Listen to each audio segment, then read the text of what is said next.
buenas tardes, tengan todos ustedes, Dios los bendice. Vamos a continuar con una serie de estudios que tenemos de cómo pelear tus propias batallas espirituales. Vamos a orar. Padre Santo, en el nombre de Jesús te damos gracias por tu amor, tu majestad, tu poder, tu autoridad, por todo cuanto tú eres. Te rogamos, precioso Rey del cielo, que te magnifiques, que hagas una obra perfecta, grande y maravillosa. Que tú seas, Señor, abrazando nuestras vidas, cuidándonos, guardándonos. Te pedimos que nos des sabiduría, Señor, venida de tu santo trono, para poder hacer todo lo que tú has determinado.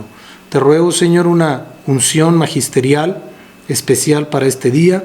Te ruego también una unción apostólica, profética, evangelística y pastoral. Rogándote, mi Dios, que sea tu bendito Espíritu Santo el que nos enseñe todas las cosas para que aprendamos, Señor, a hacer lo correcto delante de ti. Cuídanos y guárdanos, Señor, protégenos, llénanos de tu favor, tu bendición y tu amor en el nombre precioso de Cristo Jesús. Amén, amén y amén. Esta clase se llama Bases para la oración eficaz e inteligente.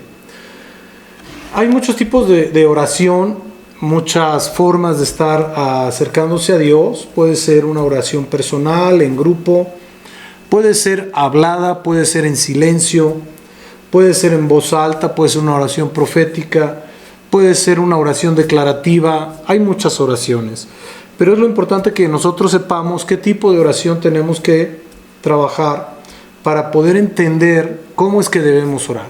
Lo primero que tenemos que ver es lo que dice el libro de los Efesios, capítulo 6, verso 12. Porque no tenemos lucha contra sangre y carne, sino contra principados, contra potestades, contra los gobernadores de las tinieblas de este siglo, contra huestes espirituales de maldad en las regiones celestes. Muy importante que veamos esto, porque si nosotros no identificamos contra quién es la lucha que como hijos de Dios tenemos, entonces vamos a visualizar y a entender que la lucha la tenemos contra una persona. Y no, nuestra lucha como entes espirituales, como seres espirituales, como hijos de Dios, tenemos que entenderla en ese ámbito, el espiritual. Y la palabra nos muestra aquí que es contra principados, potestades, gobernadores de las tinieblas de este siglo, y huestes espirituales de maldad en las regiones celestes. Nos marca 4 rangos contra los que tenemos que luchar y tenemos que ir avanzando. Y esto es importante que lo entendamos, porque la palabra de Dios también nos dice en 2 Corintios 10, 3 al 5, pues no andamos en la carne, no militamos según la carne, porque las armas de nuestra milicia no son carnales, sino poderosas en Dios para la destrucción de fortalezas, derribando argumentos y toda altivez que se levanta contra el conocimiento de Dios y llevando cautivo todo pensamiento a la obediencia de Cristo. Esto es la base para poder avanzar espiritualmente. Si nosotros no llevamos nuestros pensamientos a la obediencia del Señor Jesús, entonces vamos a cometer muchos errores en nuestro pensamiento, en nuestra idiosincrasia, en nuestro deseo. La palabra de Dios en Romanos nos obliga, voy a poner un ejemplo, y sí nos obliga, nos constriñe a sujetarnos a nuestras autoridades. Y hoy por hoy he visto gente que está queriendo hacer la obra de Dios, desobedeciendo lo instruido por las autoridades. ¿Tienen un buen pretexto? Sí, pero es eso, un buen pretexto. La situación es que no podemos ir a hacer una guerra espiritual, no podemos pelear una batalla espiritual en desobediencia. Entonces, podremos hacer muchas cosas y todas van a ser infructuosas. No tiene sentido lo que hagamos porque no estamos en el orden divino. Si nosotros tomamos la palabra de Dios correctamente, vamos a operar correctamente y Dios nos va a bendecir. Ahora bien, la Escritura nos menciona que debemos estar sujetos a la ley y a la autoridad, pero no solo a la ley de Dios, sino también a la ley de los hombres. ¿Por qué? Porque ¿cómo podría yo hablarle a una oveja y decirle, tienes que ser obediente? La palabra de Dios dice que te tienes que sujetar, que tienes que bendecir, que tienes que hacer todo lo que la palabra de Dios menciona, y yo mismo soy desobediente. sustentado en una filosofía personal, en una teoría personal, en la cual voy a llevar a todos aquellos que me sigan a un precipicio, obviamente espiritual, pero es un precipicio. Y a final de cuentas, de acuerdo a lo que hemos visto con el paralelismo, si yo llevo a la gente que me está siguiendo en esa conducta, en lo natural, forzosamente va a suceder en lo espiritual. Por eso dice la palabra de Dios, llevando cautivo todo pensamiento a la obediencia a Cristo. Y esto no falla. Ahora, verso 6. Y estando prontos para castigar toda desobediencia cuando vuestra obediencia sea perfecta. Nadie va a poder señalar o juzgar una desobediencia a la palabra de Dios cuando esa persona es desobediente. Pero el cuerpo de Cristo se ha dado una tarea muy especial que quiero mencionar. Le es fácil juzgar, le es fácil señalar, le es fácil exhibir, le es fácil manifestar incluso mentiras. ¿Para qué? Para desvirtuar la obediencia de una persona que está sujetándose a la palabra de Dios, haciendo las cosas como Dios manda y desacreditando la obediencia, pretenden acreditar su desobediencia. Eso no es bendición para la vida de nadie. ¿Por qué menciono esto? Porque dice el libro de Santiago, capítulo 5, verso 16. Confesaos vuestras ofensas unos a otros y orad unos por otros, para que seáis sanados. La oración eficaz del justo puede mucho. Yo te quiero hacer una pregunta. Un desobediente que no ha llevado todo pensamiento a la obediencia de Cristo, pregunto yo, ¿será justo a los ojos de Dios? Tú tienes la respuesta. Y si no es justo a los ojos de Dios, mi pregunta es ¿cómo quieres que lo bendiga? No está obligado el Señor. Simple y ya. Vamos a ver qué es la oración. Gramaticalmente hablando, proviene del latín oratio, y el concepto de oración tiene diversos usos en la gramática. Este término se refiere al conjunto de palabras con autonomía sintética. Es lo relacionado con ella. Eso es sintética. Esto quiere decir que se trata de una unidad de sentido que expresa una idea con coherencia gramatical completa. La oración es el constituyente sintáctico, lo que acabamos de ver, de la relación más pequeña posible que puede expresar una posición lógica. Traducido, ¿esto qué es?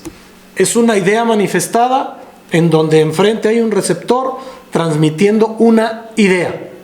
Manifestó una oración. Ahora, para que haya comunicación, el receptor tiene que recibir la idea, manifestar lo que él piensa, y el que fue primero emisor se convierte ahora en receptor, y entonces se hace un círculo de comunicación en donde tanto el emisor como el receptor van cambiando papeles, van cambiando roles mediante mensajes llamados oraciones, y entonces se entabla la comunicación. ¿Por qué manifiesto esta descripción? Sencillo, porque nosotros tenemos que tener esa comunicación con Dios. Yo le expreso a Dios, Dios me contesta.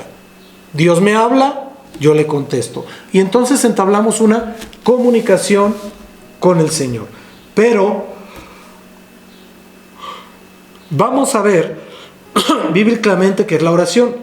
Es buscar la comunicación, lo que les acabo de decir, con nuestro Señor a través de un hablar racional, guiado, direccionado con nuestro Padre Celestial. Esta puede tener varios sentidos: agradecimiento, pedimento, solicitud, ruego, súplica, intercesión. ¿Qué es rogar o pedir? Por otros. Eso es, la intercesión y el ruego. ¿Qué es orar? A través de la Biblia vemos claramente que orar es el dirigirse a Dios y buscar que Dios nos dé una respuesta. Cuando Dios nos da la respuesta, eso se convierte en comunicación. Por eso es tan importante entender correctamente qué es lo que Dios busca de nosotros. ¿Sí? En Mateo capítulo 6, versos 5 al 8, el Señor nos habla sobre esto. dice la palabra de Dios.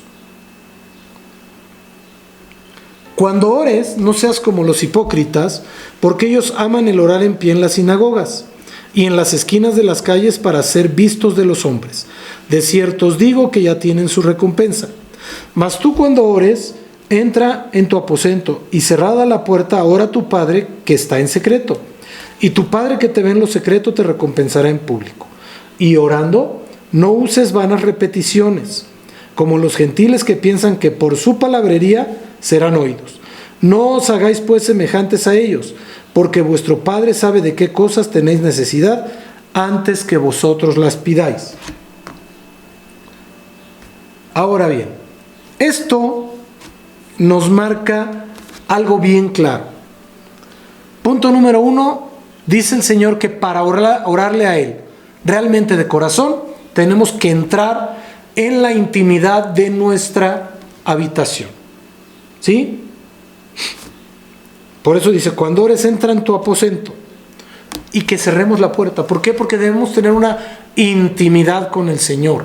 En nuestra oración el único que tiene que estar presente es Él y nosotros, para poder ser genuinos, para poder ser reales, porque Él nos va a hablar genuinamente, realmente, verazmente. Pero desafortunadamente la gente se ha acostumbrado a lo que dice en el verso 7. Y orando no uses vanas repeticiones como los gentiles. Oiga, pero nosotros somos gentiles. Lo que pasa es que en aquel entonces el Señor, o en el griego que está escrito este libro, que es el libro de Mateo, gentil se le llamaba a aquel que que realizaba oraciones muy largas, pero no se dirigía a Dios verdaderamente, sino hacía esas oraciones por sentirse bien. Y hoy eso se sigue haciendo, hoy eso se sigue usando, y es bien delicado. Pero no utiliza el término gentiles como nosotros, porque a final de cuentas el Señor mismo nos abrió la puerta a los gentiles para que aprendiéramos a hacer lo que Él nos mandaba. Esto es importante. Y luego dice, no os hagáis pues semejantes a ellos, porque vuestro Padre sabe de qué cosas tenéis necesidad antes que vosotros le pidáis. La situación es que hay gente que pide perdón, por ejemplo.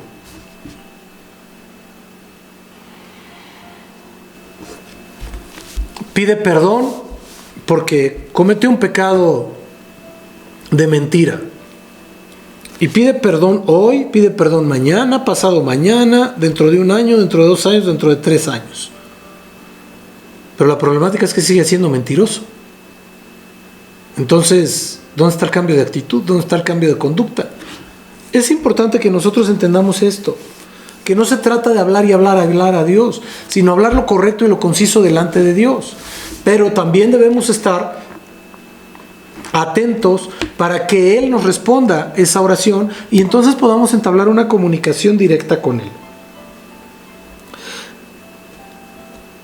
Y dice, no os hagáis, verso 8, no os hagáis pues semejantes a ellos, porque vuestro Padre sabe de qué cosas tenéis necesidad antes que vosotros las pidáis.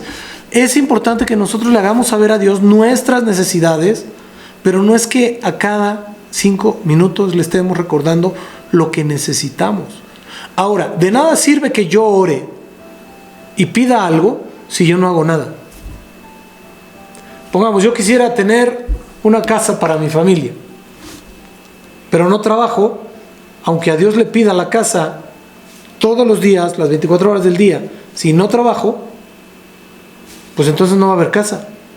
Oiga, yo he sabido de algunos que esa es la voluntad de Dios, que les regalan las casas. Sí, es la voluntad de Dios y gloria a Dios. Entonces no limite usted el poder, yo no lo limito. Pero la palabra de Dios a mí me ha enseñado que yo tengo que hacer hasta donde yo llego. Eso es lo posible. Después tengo que buscar hacer lo imposible. Y ahí es donde Dios empieza a operar. Ahí es donde Dios empieza a hacer las cosas que no son pensadas, que son milagros, que son algo poderoso venido del trono de gloria, porque solo Él lo puede hacer. Pero para que eso suceda, yo tengo que hacer lo que a mí me corresponde. Yo voy a hacer lo que me corresponde, Dios va a hacer lo que le corresponde.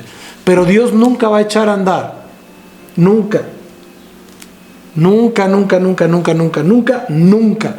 va a echar a andar el aparato espiritual que está en sus manos para complacerte si tú no has hecho lo que te corresponde a ti.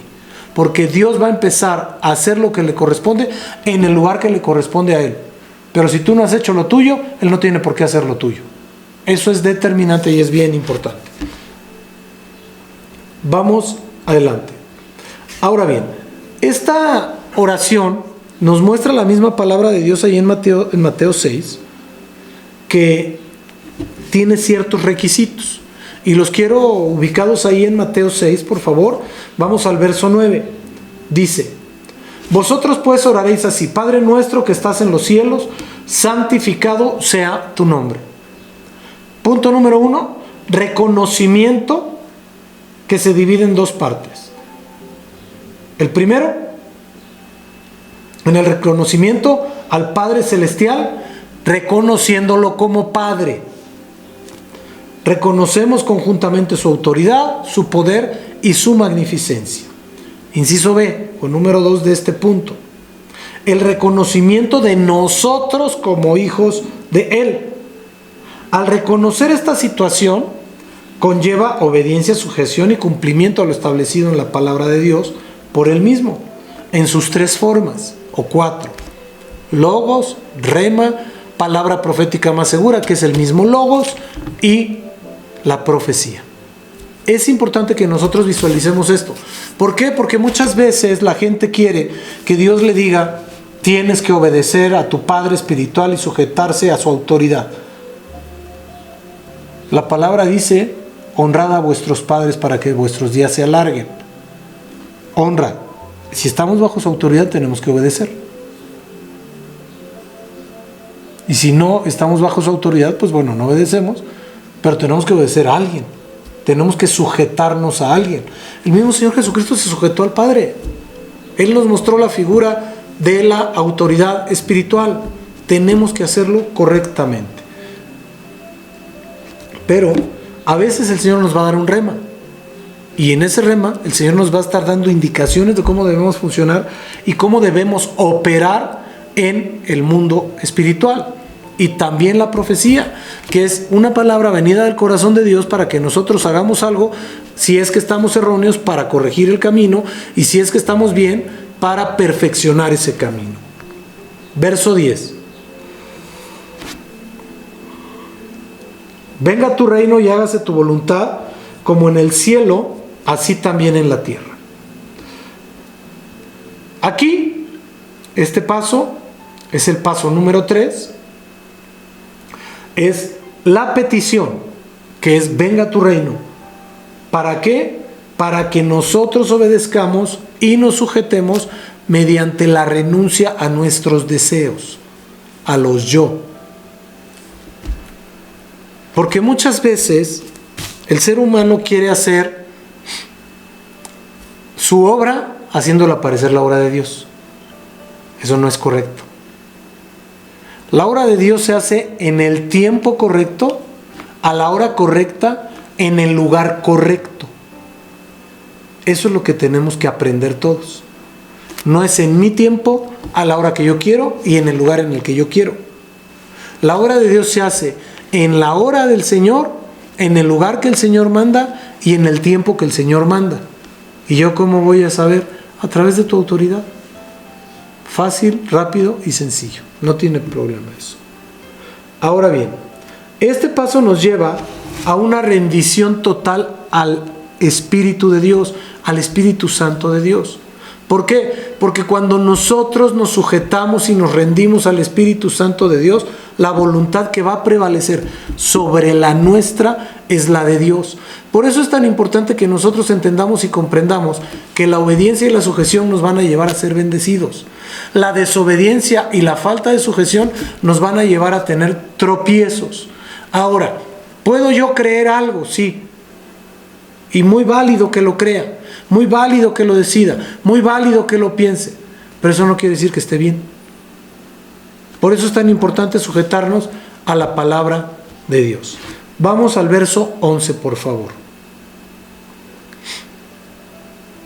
Dice: el pan nuestro de cada día, dánoslo hoy. Esta es la solicitud de la presencia de Dios misma, porque el Señor dice que Él es el pan de vida, pero también nos habla de lo natural y lo espiritual, ¿sí? Nos habla de lo natural por el alimento tal cual, las provisiones, los satisfactores, pero nos habla del espiritual por lo siguiente. Mateo 4:4. Respondiendo el Señor, y él respondiendo dijo: escrito está, no solo de pan vivirá el hombre, sino de toda palabra que sale de la boca de Dios. El pan es, como les decía, se refiere a las dos acepciones: el pan de vida, que es el Señor Jesucristo, que es nuestro alimento espiritual, y el pan natural o los satisfactores.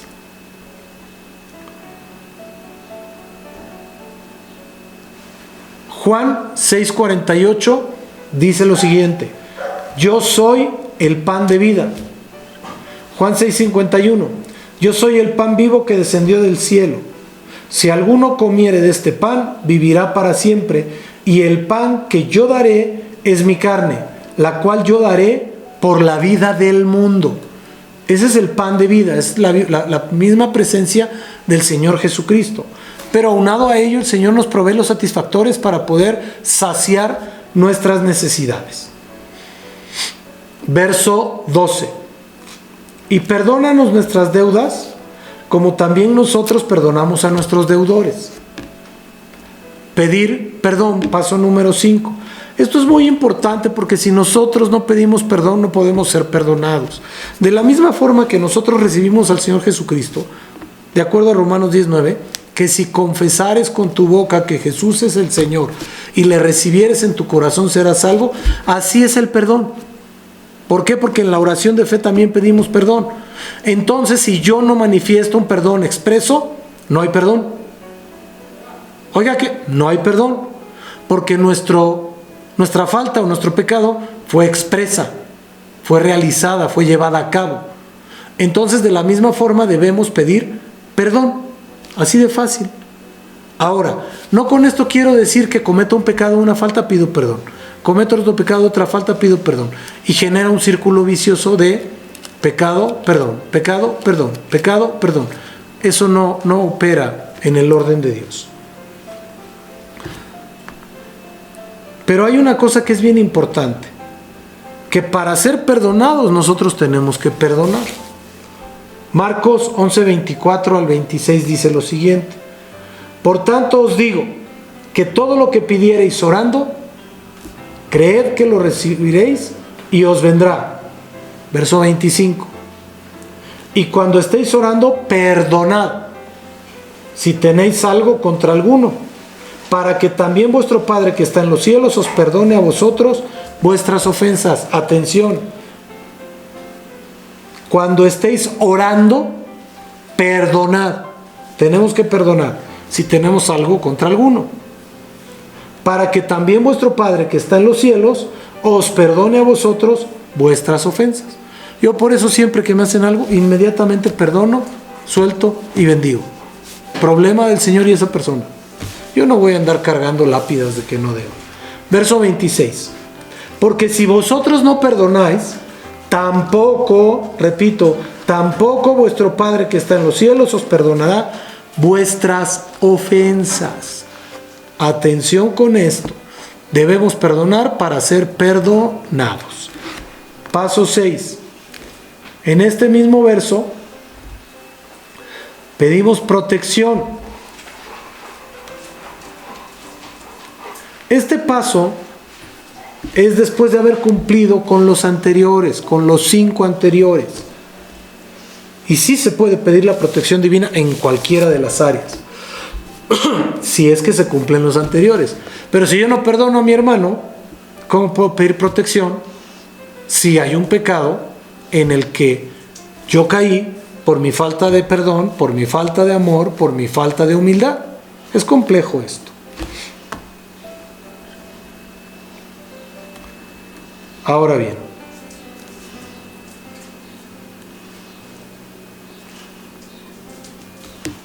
vamos a poner unos ejemplos. Reconocimiento. ¿Cómo le pediré yo ayuda a Dios si yo no reconozco lo que Él ha puesto en esta tierra? ¿Cómo podré reconocer a un Dios invisible cuando no reconozco a una autoridad visible? Santificación. Hebreos 12:14 dice: seguid la paz con todos y la santidad, sin la cual nadie verá al Señor. ¿Cómo quiero yo ver a Dios si no tengo paz con los demás y si no soy santo? No se puede. 3. Obediencia y sujeción. Primera de Samuel 15:22 dice: y Samuel dijo: ¿se complace Jehová tanto en los holocaustos y víctimas como en que se obedezca a las palabras de Jehová?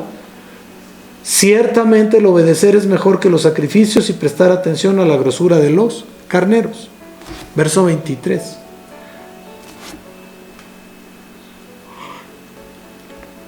Porque como pecado de adivinación es la rebelión, y como ídolos e idolatría la obstinación.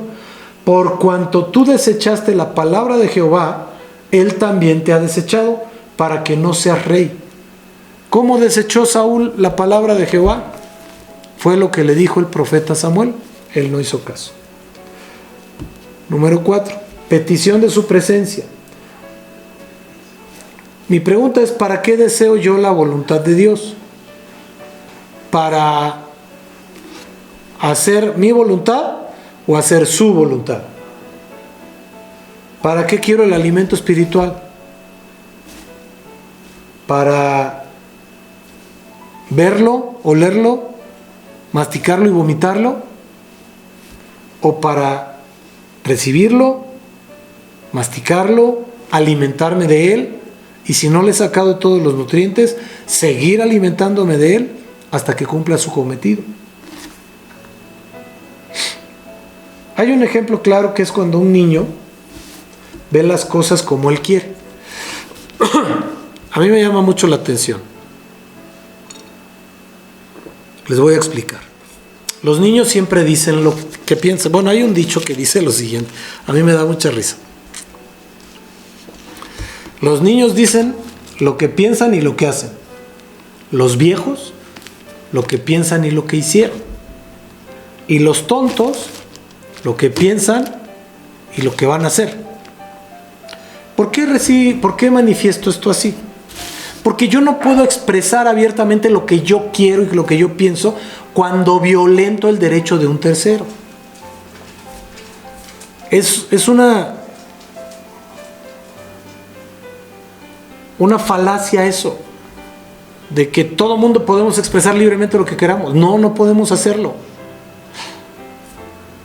En la Constitución de los Estados Unidos de Norteamérica, cualquier persona que piense en perjudicar al presidente de los Estados Unidos de América y lo manifieste, es un delito y va a prisión. Oiga, pero si nada más lo pensó, no lo hizo, con la simple manifestación. Yo no puedo pensar de una persona que es un ratero y decirle públicamente: eres un ratero, sin que a mí me conste que es un ratero. O decirle a una dama: ¿sabes qué? Que tú te dedicas a tal o cual cosa, faltando a la moral públicamente, cuando a mí no me consta que lo hace. Es una falta de respeto. Por eso es tan importante que nosotros pensemos antes de hablar. ¿Y por qué digo esto? Porque muchas veces en la oración hablamos y decimos cosas sin pensar. Es importante que pensemos lo que hablamos. No podemos manifestar cualquier cosa. Como hijos de Dios, el mundo espiritual siempre opera y funciona. Y ninguna de las palabras que tú hayas manifestado para un lado o para el otro va a quedar sin juicio. Porque la Escritura dice que de todas las palabras que salgan de nuestra boca daremos cuenta. De todas. Entonces es importante que cuidemos eso. Ahora, hay algo que es bien importante, y les pongo el ejemplo del niño, porque el niño pide y pide y pide y pide. Y quiero y quiero y quiero y necesito. Puedo comprender la situación porque es un niño.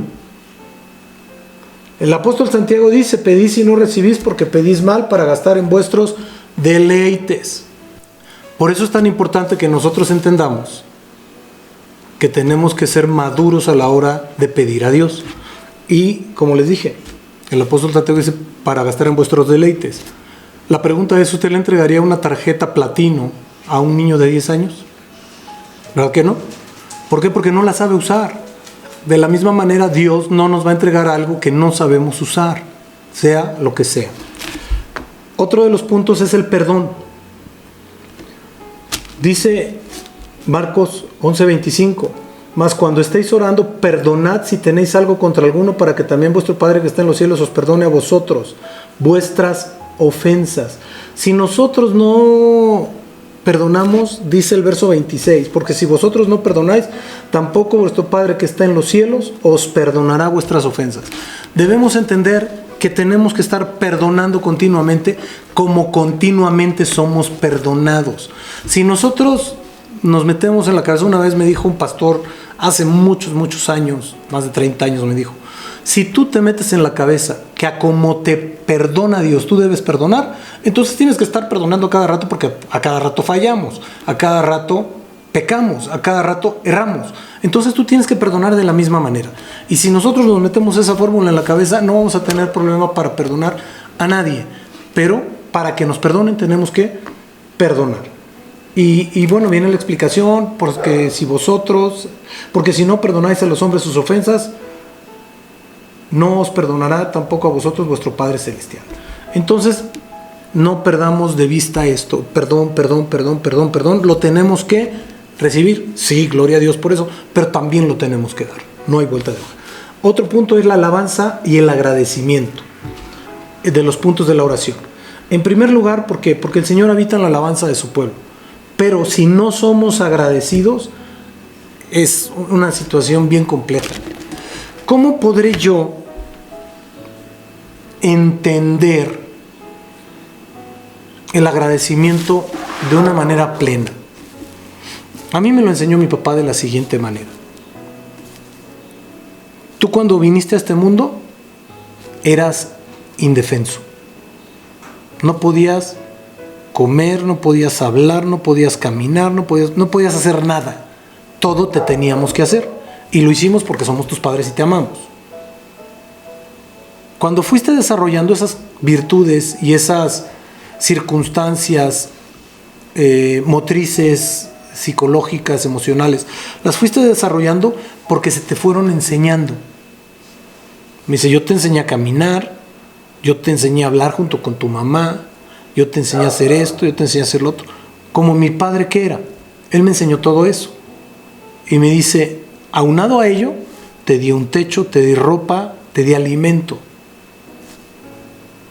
Y sí, tenía la obligación jurídicamente hablando porque soy tu padre, pero tú también tienes la obligación jurídica de ser agradecido. Hay una figura que a mí me llama mucho la atención dentro de el derecho, que es la donación. Cuando una persona da algo, que se llama donación a título gratuito, cuando una persona entrega algo, dona algo, un bien, por decir algo, el teléfono,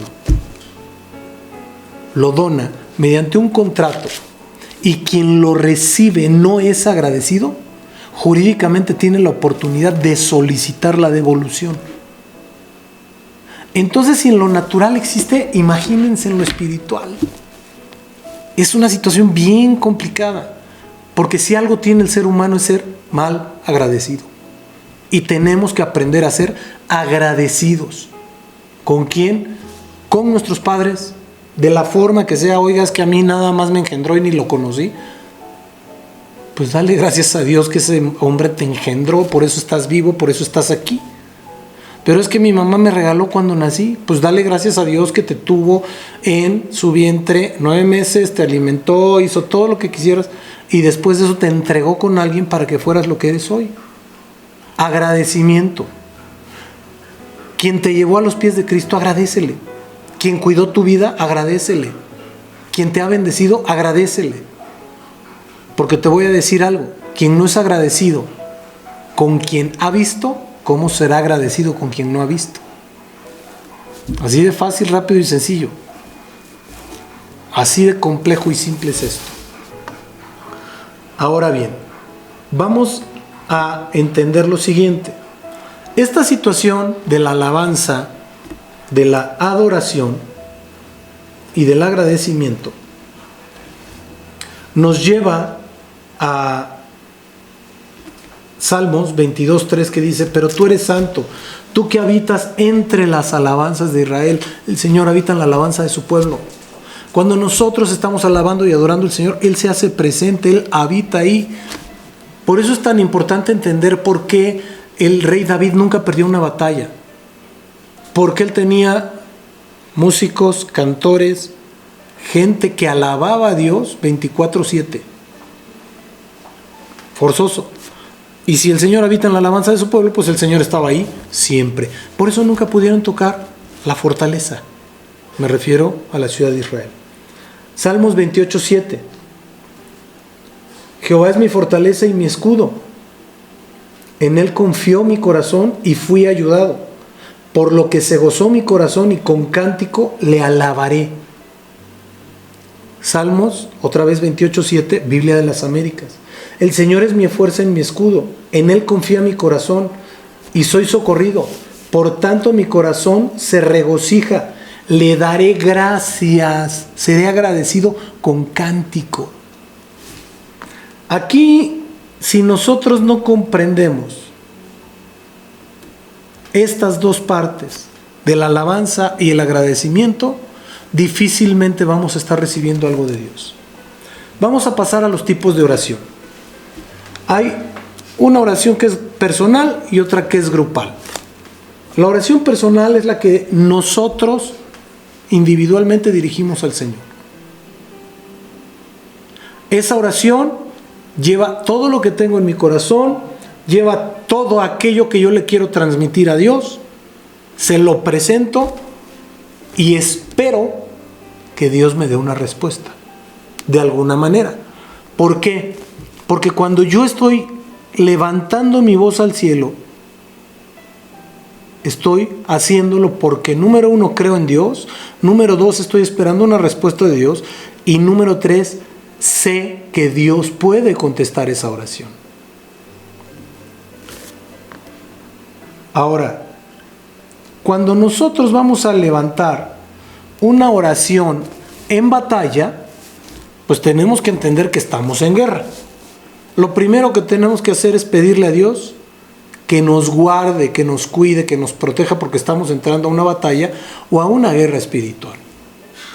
Pero yo no puedo llevar a cabo una batalla espiritual si no he pasado por el libro de Efesios, capítulo 6, versos 10 en adelante, sin ponerme la armadura de Dios. Por eso dice Efesios 6:18, que les digo del 6 en adelante hasta el 20, dice el verso 18: orando en todo tiempo, con toda oración y súplica en el Espíritu. Yo no puedo, voy a acabar el verso, y velando en ello con toda perseverancia y súplica por todos los santos, y por mí, verso 19, y por mí, a fin de que al abrir mi boca me sea dada palabra para dar a conocer con denuedo el misterio del Evangelio, por el cual soy embajador en cadenas, que con denuedo hable de él como debo hablar. ¿Esto a qué me lleva? A entender que cuando yo entro en esa batalla espiritual, yo ya debo traer tiempo de oración, tiempo de clamor, tiempo de entendimiento. Voy a poner un ejemplo que sucede mucho y desgraciadamente así pasa. Hay muchas veces que la gente cree que hace las cosas bien. Si yo voy a hacer una campaña evangelística alrededor del templo, yo tengo que estar de rodillas clamándole a Dios por toda la gente que está alrededor del templo a la que voy a ir a compartirle de la palabra de Dios. ¿Por qué? Porque cuando yo evangelizo, llevo a cabo una guerra espiritual, una batalla espiritual. Y si no me meto con Dios a orar, entonces mi pregunta es: ¿para qué hago la campaña evangelística? ¿Porque se me antoja? ¿Porque yo creo? Es que el Señor nos mandó a hacer la gran comisión. Sí.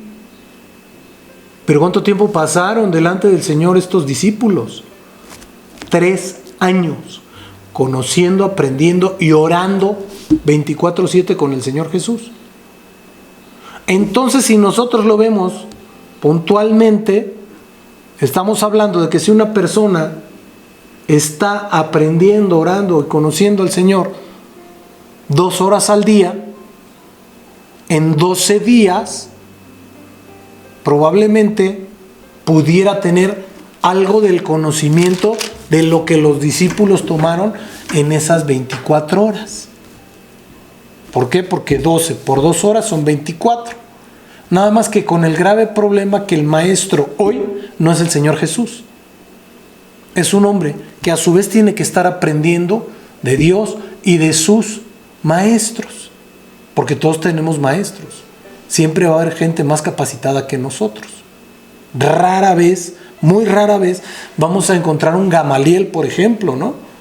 Que es el que nos va a instruir, el que nos va a guiar. Por eso Dios nos pone padres espirituales para que nos cubran, nos den enseñanza, oren por nosotros, nos bendigan y entonces tengamos ese dosel de cobertura y protección que debemos tener en nuestra vida. Importante esto.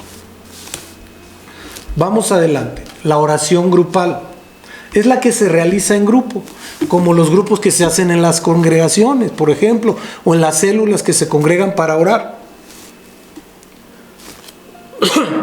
Todos están reunidos y se congregan y llegan a un lugar a orar con un objetivo definido. Punto número 1, la gente, voy a poner el ejemplo de la congregación o de una congregación. La gente que va a la oración tiene que tener forzosamente la visión y el entendimiento que Dios ha dado a la autoridad de esa casa. Número 2, tiene que estar convencido de esa visión. Número 3, tiene que estar convencido que en ese lugar Dios escucha la oración. Y número 4, ir y primeramente hacer la oración dirigida objetivamente hacia el punto que está marcado. Posteriormente se podrá hacer una oración grupal por la necesidad de cada uno de los que llegaron a ese grupo de oración, que así es como lo hacemos nosotros en la Casa de los Milagros. ¿Por qué? Porque así lo dice la palabra de Dios. Así es como es. Cuando nosotros estamos en esta situación y comprendemos que, como les dije, tenemos que buscar la presencia de Dios, tenemos que estar convencidos que donde está Dios no falta nada.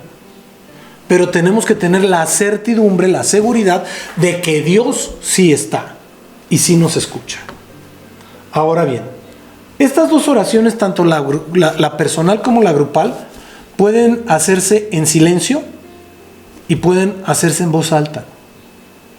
Lo importante es que salga del corazón, no de un patrón escrito. ¿Por qué? Porque si no, voy a convertir esa oración que debe salir de mi corazón hacia el corazón de Dios en una letanía. ¿Qué es una letanía? Una repetición continua de algo que está manifestado y que siempre va a ser igual. Tenemos que tener esa visión bien clara, bien clarita. Ahora, otro tipo de oración es la que se hace en el espíritu. La palabra dice que el Señor busca adoradores en espíritu y en verdad. Ahora, ¿esto cómo es? Dice la palabra de Dios que nosotros seremos apoyados por el Espíritu Santo y Él nos dirá lo que tenemos que hacer. Pero es importante que entendamos esto, porque si nosotros no entendemos lo que es la dimensión del Espíritu correctamente, entonces podremos estar operando en una dimensión emocional paralela a la del Espíritu, pero nunca trabajaremos en la dimensión espiritual, sino en la emocional. Y ahí obviamente no habrá resultados. Por eso hay gente que dice, es que oro y no pasa nada. Porque muy seguramente está orando en la dimensión emocional. Está orando de su carne, no en el espíritu. Y la palabra de Dios dice que tenemos que hacerlo espiritualmente. ¿Por qué? Porque el Espíritu Santo intercede con gemidos indecibles. Parte de esto son las lenguas. Ahorita lo vamos a ver. Que es un don. Mateo 10, 17 al 20 dice lo siguiente: y guardaos de los hombres, porque os entregarán a los concilios, y en sus sinagogas os azotarán, y aún ante gobernadores y reyes seréis llevados por causa de mí, para testimonio a ellos y a los gentiles. Mas cuando os entreguen, no os preocupéis por cómo o qué hablaréis, porque en aquella hora os será dado lo que habéis de hablar, porque no sois vosotros los que habláis, sino el Espíritu de vuestro Padre que habla por vosotros. Esto, ¿cómo lo puedo obtener?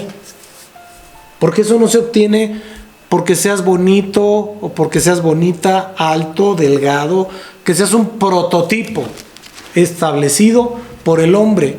No, esto se obtiene renunciando a nuestra carnalidad, a nuestros deseos, a nuestros sueños, para cumplir el propósito de Dios en nuestra vida. Así es como se obtiene, renunciando al yo para que sea Él. Por eso el apóstol Pablo decía, ya no vivo yo, mas Cristo vive en mí. Y lo que ahora vivo en la carne, lo vivo en la fe del Hijo de Dios, el cual me amó y se entregó a sí mismo por mí. Cuando yo visualizo esto, entonces empiezo a renunciar. Porque Él sí renunció a su yo para morir por mí, a su yo de Dios. Renunció para venir y encarnarse para perdón de mis pecados. Entonces, si yo no logro renunciar al yo, no podemos tener una amalgama perfecta con el Espíritu de Dios. Atención en eso. Ahora, hay algo que es importante. Muchas veces, siendo nosotros siervos de Dios, pues recibimos algunos detalles de los congregantes. Detalles. El profeta Samuel amargamente fue y se quejó cuando eligieron a Saúl por rey. Y le dijo lo siguiente, primera de Samuel 8:6 al 8. Pero no agradó a Samuel esta palabra que dijeron, danos un rey que nos juzgue. Y Samuel oró a Jehová, y dijo Jehová a Samuel, oye la voz del pueblo en todo lo que te digan, porque no te han desechado a ti, sino a mí. Me han desechado, para que no reine sobre ellos. Cuando una persona desecha a un apóstol o a un profeta, está desechando a Dios mismo. Atención. Verso 8. Conforme a todas las obras que han hecho desde el día que los saqué de Egipto hasta hoy, dejándome a mí sirviendo a dioses ajenos, así hacen también contigo. Bíblico. Por eso es tan importante que nosotros entendamos que las cosas deben operar en el Espíritu. El pueblo de Israel carnalmente quería un rey, un hombre alto, fuerte, guapo, adecuado a su visión humana. Y desecharon al profeta Samuel. Pero el que tenía contacto con Dios, ¿quién era? Samuel. ¿Está bien? Entonces, que gobierne el hombre y que no gobierne Dios, ¿o cómo? ¿Está bien? Muy, muy bien. Otra forma de orar es en lenguas. Y esto es un don que está escrito en Primera de Corintios 12. Dice el verso 1, no quiero, hermanos, que ignoréis acerca de los dones espirituales. Sabéis que cuando erais gentiles se os extraviaba, llevándoos como se os lleva a los ídolos mudos. Por tanto os hago saber que nadie que hable por el Espíritu de Dios llame anatema a Jesús, y nadie puede llamar a Jesús Señor sino por el Espíritu Santo. Ahora bien, hay diversidad de dones, pero el Espíritu es el mismo. Hay diversidad de ministerios, pero el Señor es el mismo. Hay diversidad de operaciones, pero Dios, que hace todas las cosas en todos, es el mismo. Pero a cada uno les dada la manifestación del Espíritu para provecho. Continúo, verso 8. Porque a este es dada por el Espíritu palabra de sabiduría, a otro palabra de ciencia según el mismo Espíritu, a otro fe por el mismo Espíritu, a otro dones de sanidades por el mismo Espíritu, a otro el hacer milagros, a otro profecía, a otro discernimiento de espíritus, a otros diversos géneros de lenguas y a otro interpretación de lenguas. Es importante esto. Verso 11. Pero todas estas cosas las hace uno, y el mismo Espíritu, repartiendo a cada uno en particular como Él quiere. Esto lo da el Espíritu y lo da como Él quiere. Entonces no nos es dado a los hombres dar dones. No, lo único que puede hacer un apóstol o un profeta maduro, genuino, real, es desatarlo en la vida de los demás. El que lo entrega es Dios, no el hombre. Y los dones pues son irrevocables, sí lo dice la palabra en Romanos 11:9, porque irrevocables son los dones y el llamamiento. Esas dos cosas son irrevocables. Pero atención, persona que no opera en los dones de Dios, pues esos dones quedan inertes, sin movimiento. Llamado que no opera dentro del orden de Dios, queda inerte, sin movimiento. Y hay una máxima física, médica: órgano que no se usa, se atrofia. Órgano que se atrofia, se muere. Por eso es importante operar y funcionar de acuerdo al llamado de Dios. Hay personas que quieren operar en algunos dones o en algunos llamados por su carne, por su deseo, por lo que ellos quieren. Pero reitero lo que les dije hace un momento: la forma de poder operar en esto es renunciando a tu yo, a tu carnalidad, a tus deseos, a tus sueños, a tus propósitos, para que se cumplan los propósitos de Dios en tu vida. Me va a decir alguien: oiga, pero entonces ¿yo qué parte tengo en esto? Toda. Porque yo creo, y es una realidad, que jamás podrás tener un propósito superior al que Dios quiere en tu vida. Por el primer principio y básico: Dios, el propósito que tiene es eterno. El tuyo muere contigo. El de Dios no. El de Dios es eterno. El tuyo se muere cuando tú te mueres. Es importante eso. Por eso es importante lo que dice 1 Corintios 14, 1 al 3. Seguid el amor y procurad los dones espirituales, pero sobre todo que profeticéis. ¿A qué voy con esto? Esto tiene que ser muy bien entendido, porque hay gente que se mueve un poquito el don profético y cree que ya es profeta. Me ha tocado congregaciones en las que me dicen siervos: es que mire, tengo un profeta. No, es un profeta, tiene un don. Pero ¿cómo se diferencia? Los profetas tienen características específicas muy claras y precisas. El que tiene el don opera de otra forma, de otra manera. Pero quien no conoce, entonces confunde. Oiga, pero es que es un pastor. Pues podrá ser pastor, apóstol, profeta, evangelista o lo que quieras. Pero un verdadero apóstol, un verdadero profeta de Dios, sabe quién sí es profeta y sabe quién no es profeta.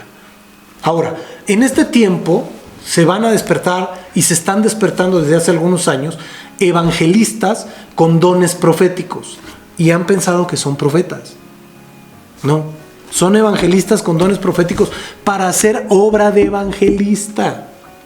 Es importante entender esto, y no porque yo me aferre a que usted nada más quiere que... No, de ninguna manera. El Señor ha levantado muchos apóstoles y muchos profetas por todo el bendito mundo.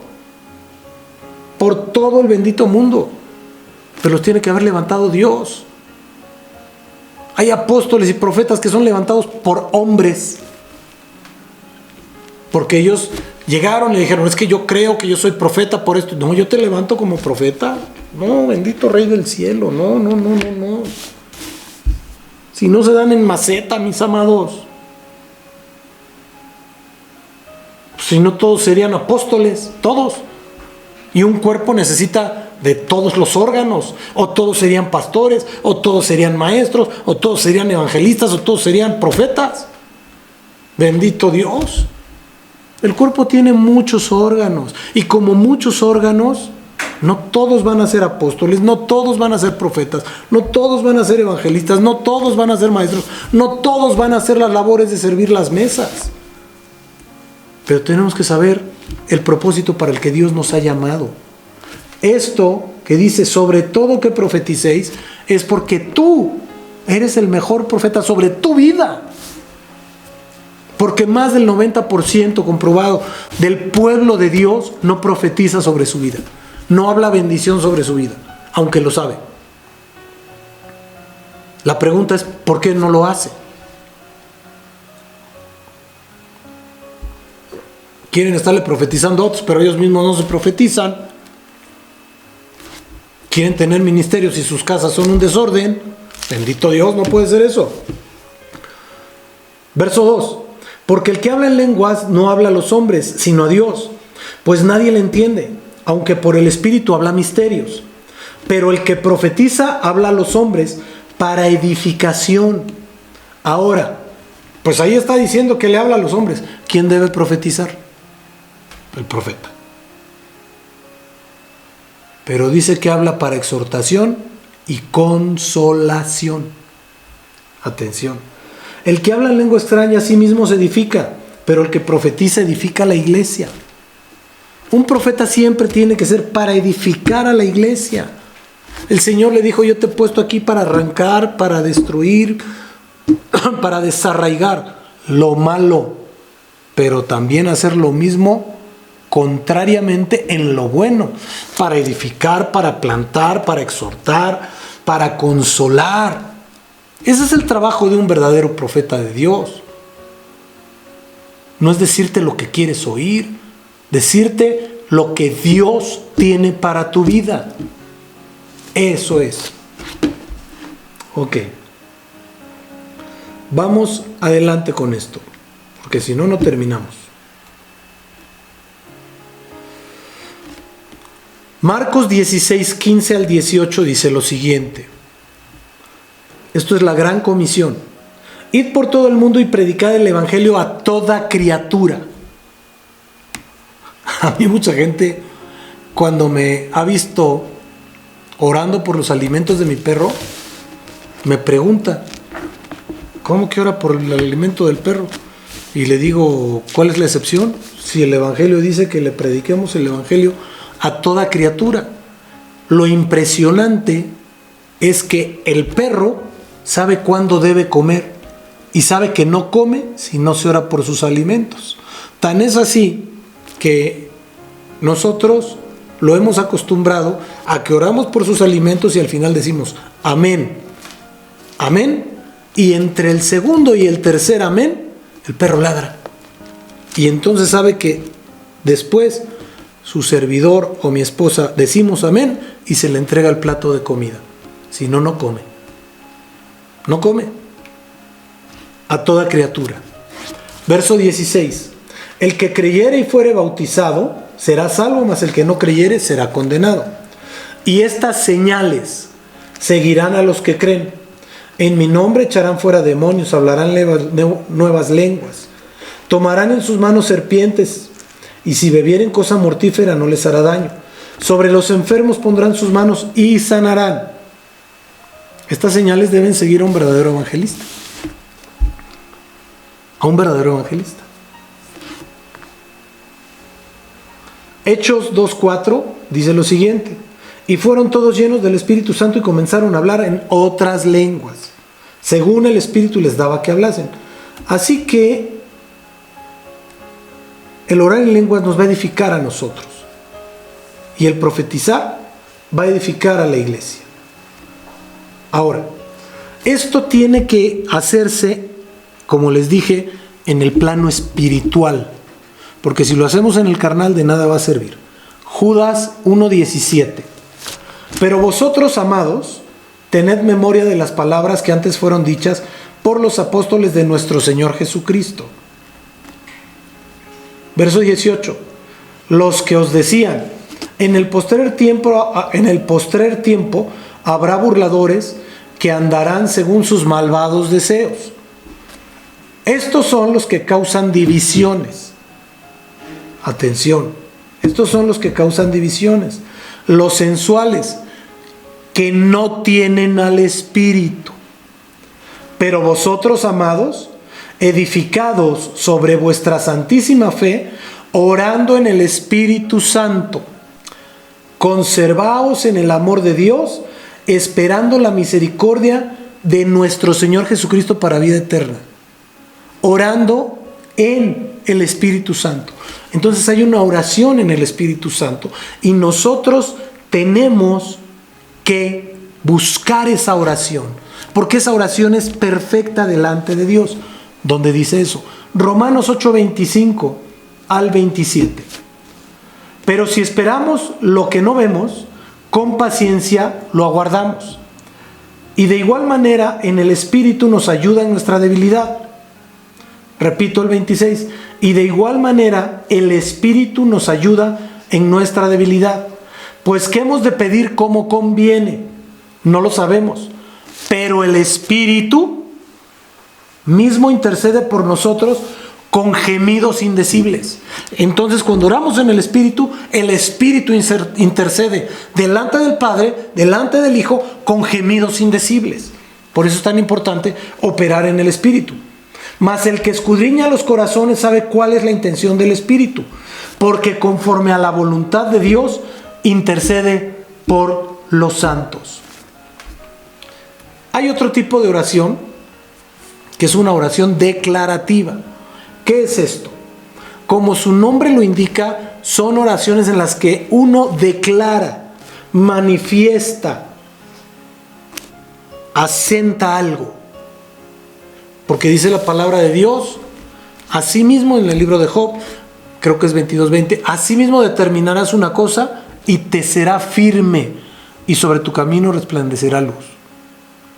Yo he escuchado a muchísimos cristianos, a muchísimo pueblo de Dios, que manifiesta su pobreza, que manifiesta su soledad, que manifiesta su angustia, que manifiesta su enfermedad, que manifiesta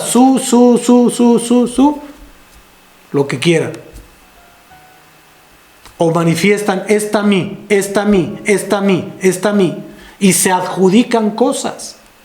Una oración declarativa puede ser la siguiente: yo soy sano por las llagas de Cristo, porque la palabra de Dios dice en el libro de Isaías capítulo 53 versos 4 y 5 que por su llaga yo he sido sanado. Entonces mi vida espiritual tiene que ser sanada porque la palabra lo dice, el Señor lo prometió. Yo, siendo obediente, siendo sujeto a la palabra de Dios, obedeciendo, cumpliendo con la palabra de Dios, entonces la palabra me es aplicable. Y Dios en su infinita misericordia me sana. Pero lo tengo que declarar. Yo soy sano en el nombre de Jesús. Yo soy sano en el nombre de Jesús. Les voy a platicar algo. Cuando yo era pequeño, yo empecé a jugar básquetbol. Y resulta ser que mi padre, como él tuvo una niñez muy dura, me dijo: esa pelotita no te va a servir de nada, te vas a morir de hambre.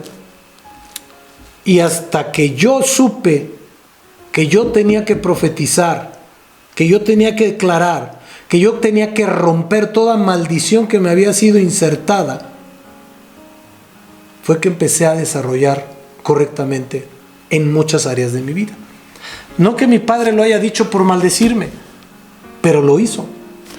Digo, yo lo he perdonado, él está en la presencia de Dios, él terminó sus días siendo un siervo de Dios, haciendo el trabajo de Dios en la medida de sus posibilidades. Pero siempre, en sus últimos días, siempre él empezó a declarar.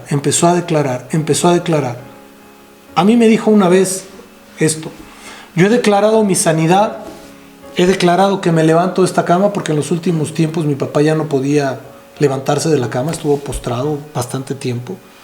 He empezado a hablar bendición sobre mis hijos, he empezado a declarar bendición sobre mi esposa, porque lo he entendido. Yo le dije: oye, ¿te acuerdas cuando tú me decías que de la pelotita no iba a vivir? Y me dijo: sí, perdóname, porque yo te debí de haber bendecido, pero lo que yo hacía, lo hacía para que tú te pusieras a estudiar, crecieras y te desarrollaras y pudieras tener una buena vida, mejor que la que yo te he dado. Cuando yo entendí esto de la oración declarativa, yo empecé a declarar que yo era un hombre próspero en el nombre de Jesús, porque próspero no es el que más tiene, sino el que menos necesita. Y cuando tú eres un hijo de Dios próspero, el Señor te bendice día a día, momento a momento y tiempo en tiempo. Y esa pelotita que me dijo mi papá que no me iba a ayudar en nada, yo profeticé en algún día y dije, pues de esta pelota yo voy a recibir muchos pesos. Yo fui jugador profesional de básquetbol y recibí muchos pesos por esa pelota. Fíjense lo que son las cosas. Pero aprendí a hablar en el Espíritu, aprendí a hacer esta oración declarativa, aprendí a profetizar sobre mi vida y esas profecías se han estado cumpliendo. Y yo profetizo que tú aprendes a hacer esto en el nombre de Jesús. Ahora bien, espiritualmente hablando, es una oración, como su nombre lo refiere, es una declaración que se realiza al mundo espiritual en ciertas situaciones específicas. Por eso, el libro de Romanos, capítulo 8, verso 25 al 27, dice lo siguiente: pero si esperamos lo que no vemos, con paciencia lo aguardamos. Y de igual manera, el Espíritu nos ayuda en nuestra debilidad. Pues ¿qué hemos de pedir como conviene? No lo sabemos, pero el Espíritu mismo intercede por nosotros con gemidos indecibles. Mas el que escudriña los corazones sabe cuál es la intención del Espíritu, porque conforme a la voluntad intercede por los santos. El Espíritu intercede por nosotros, por eso es tan importante que nosotros entendamos y comprendamos lo que es orar en el Espíritu. Ahora, hay otro tipo de oración que es una oración declarativa. Esta oración, como su nombre lo indica, es un tipo de oración cuya función es declarar cosas, declarar algo, ¿sí?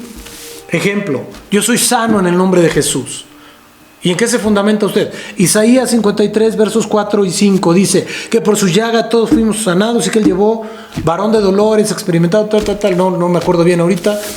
Pues vamos a verlo rápidamente para que podamos saberlo. Aquí está.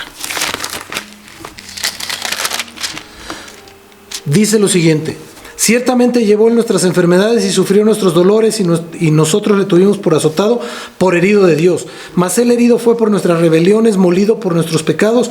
El castigo de nuestra paz fue sobre él, por su llaga fuimos nosotros curados. Entonces yo hago una oración declarativa: yo soy sano en el nombre de Jesús, de acuerdo a estos versos. Toda oración declarativa tiene que tener un fundamento real, un fundamento bíblico. No porque yo digo es que tengo que ser sano porque Dios es bueno. No opera así, no funciona de esa manera. Por eso es tan importante que nosotros estemos bien ciertos, bien entendidos de lo que es nuestra relación con Dios. Porque si no tenemos una buena relación con Dios, entonces yo puedo hacer alguna declaración, pero si no la fundamento aquí, ¿en qué me sustento para poder solicitarlo? Quiero ser prosperado, me voy a Josué 1, pero tengo que entender toda esta circunstancia, ¿sí? Ahora, una oración profética es la que se realiza proféticamente, es decir, hablando fundamentada en la palabra de Dios para cumplimiento de alguna situación específica. La que acabo de decir es declarativa, pero también profética. ¿Por qué? Porque yo declaré: yo soy sano en el nombre de Jesús, pero declaro proféticamente que se aplica a mi vida Isaías 53, 4 y 5. Esto es bien importante. Santiago 5, 17 y 18 dice lo siguiente: Elías era un hombre sujeto a pasiones semejantes a las nuestras, y oró fervientemente para que no lloviese, y no llovió sobre la tierra por 3 años y 6 meses. Y otra vez oró, y el cielo dio lluvia, y la tierra produjo su fruto. Es una oración profética, una declaración, una manifestación, una profecía salida de los labios de un profeta. Estas oraciones normalmente se realizan por los profetas. Hoy yo he escuchado que todo mundo profetiza y le dice cosas a la gente, y he escuchado que dicen: así te dice el Señor. ¡Qué responsabilidad! ¡Qué responsabilidad! Decir así te dice el Señor es una responsabilidad bien grande. ¿Por qué? Porque cuando lleguemos a la presencia del Señor, decir: tú cuando dijiste así te dice el Señor, y les va a recordar lo que dijeron, y Dios te diga: yo no dije eso, es una mentira, Es que yo creí, Señor. Eso es lo que tú creíste. Y lo manifestaste como si hubiera sido yo, pero no fui yo. ¿Qué le contestaríamos? Perdóname. Ya no es tiempo. Ya no es tiempo. Por eso tenemos que tener mucho cuidado con lo que decimos y hacemos. Eso es bien, bien importante. Bendito sea el Señor. Ahora bien, vamos a entender esto para cerrar. Toda oración que nosotros levantamos, toda oración que nosotros dirigimos en una guerra espiritual es para que Dios nos dé la guía. Bueno, primeramente nos dé la luz verde para ver si vamos o no vamos a esa batalla. Cuando ya estamos en la batalla, que no nos queda de otra, oramos para que nos dé la guía, para que nos proteja y para que nos ayude a salir victoriosos de esa batalla. Normalmente en la guerra el que pierde, o anteriormente el que perdía se moría. Esta no es la excepción, ¿eh? Hay guerras espirituales que nos pueden matar espiritualmente. Hay batallas espirituales que nos pueden sacar del lugar en donde estamos protegidos y no darnos cuenta. Pero ni modo, cada quien toma su decisión, cada quien hace lo que tiene que hacer, cada quien lucha su batalla como la tiene que luchar. Ahora, es importante que nosotros sepamos que estas oraciones deben ir bien sustentadas, bien pensadas, bien razonadas. No podemos decir palabras a la ligera cuando estamos en una batalla espiritual. ¿Por qué? Porque nos puede costar la vida. Y espiritualmente es a la que me refiero. ¿Por qué? Porque el enemigo no es bondadoso, el enemigo no es misericordioso, el enemigo no es amoroso. Eres su enemigo y él va a buscar matarte. Porque él vino para hurtar, matar y destruir. Por eso las oraciones tienen que ser bien realizadas, bien pensadas, bien razonadas. Una oración bien razonada, bien pensada, de forma inteligente, te va a ayudar a ganar tu batalla. Te va a ayudar a salir vencedor. Te va a ayudar a salir con vida, que eso es muy importante. Muy, muy importante. Debemos comprender y entender esta situación para que el Señor nos guíe, el Señor nos cuide y el Señor nos proteja. Sé que les di mucha información extra en cuanto a la profecía, en cuanto a la obediencia, en cuanto a la sujeción. Pero te quiero decir una cosa. Para que tu oración pueda llegar a la presencia del trono de Dios, tiene que ser una oración de un justo. Un desobediente no es justo. Un falto de sujeción no es justo. Un falto de entendimiento en las cosas de Dios no es justo. ¿Por qué dice usted eso? Porque la Biblia nos dice que el Señor Jesucristo se hizo obediente hasta la muerte y muerte de cruz.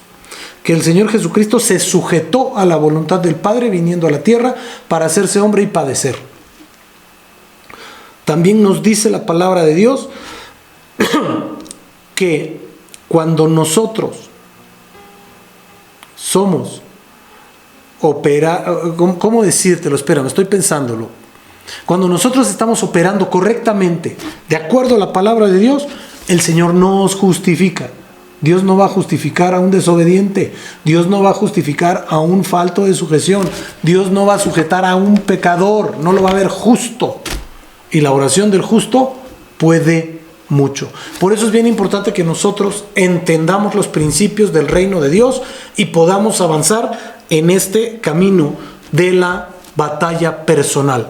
Por eso es que mucha gente pierde batallas continuamente, porque no está en el orden de Dios, porque no está caminando con Dios, porque está buscando y viendo información y cosas donde no debe. Esta es tu información. Este es tu manual del usuario. No hay otro. No hay otro. El único que escribió Dios fue este. Y de aquí se derivan todos los libros de ciencia que quieras, todos los libros de conocimiento que quieras, todos los libros de lo que quieras. De aquí se derivan. Incluso te voy a decir algo que va a sonar bien fuerte. Satanás, para poder crear su libro, tuvo que basarse en esto. tergiversar la palabra de Dios, cambiarla para crear un libro. Porque Satanás no crea, copia. Por eso tenemos que tener mucho cuidado. Dios me los bendiga, pasen una excelente noche y vamos a orar. Padre Santo, en el nombre de Jesús, te damos infinitas gracias por tu amor, tu majestad, tu poder, tu autoridad, rogándote, Señor, que cada uno de estos estudios, Señor, quede en nuestra mente, quede en nuestro corazón, en nuestro espíritu. Ayúdanos a ser obedientes, Padre, ayúdanos a ser sujetos, ayúdanos a entender y comprender lo que tú quieres que entendamos y comprendamos, papá. Que nada impida que tu mano de amor, favor, poder y autoridad sea, Señor, siempre, siempre, siempre en nuestras vidas. Tómanos, Señor, cuídanos y guárdanos. Haznos, Señor, más como tú a cada momento. Haznos, Señor, más como tú a cada instante. Para que todo lo que tú has determinado, todo lo que tú has hablado, todo lo que tú has dicho, mi Señor, sea cumplido como tú quieres que sea cumplido. Yo te ruego, hermoso Rey del cielo, que te magnifiques, que hagas obra grande, perfecta, maravillosa y poderosa, para que todo, Señor, cuanto tú has determinado, sea hecho y sea cumplido, de acuerdo a tu preciosa y hermosa voluntad, en el nombre maravilloso de nuestro Señor Jesús de Nazaret. Amén, amén y amén. Tengan una maravillosa noche, que el Señor me los guarde, los bendiga, les mando un abrazo, les amo mucho, los extraño. Pásenla bonito, Dios les guarda.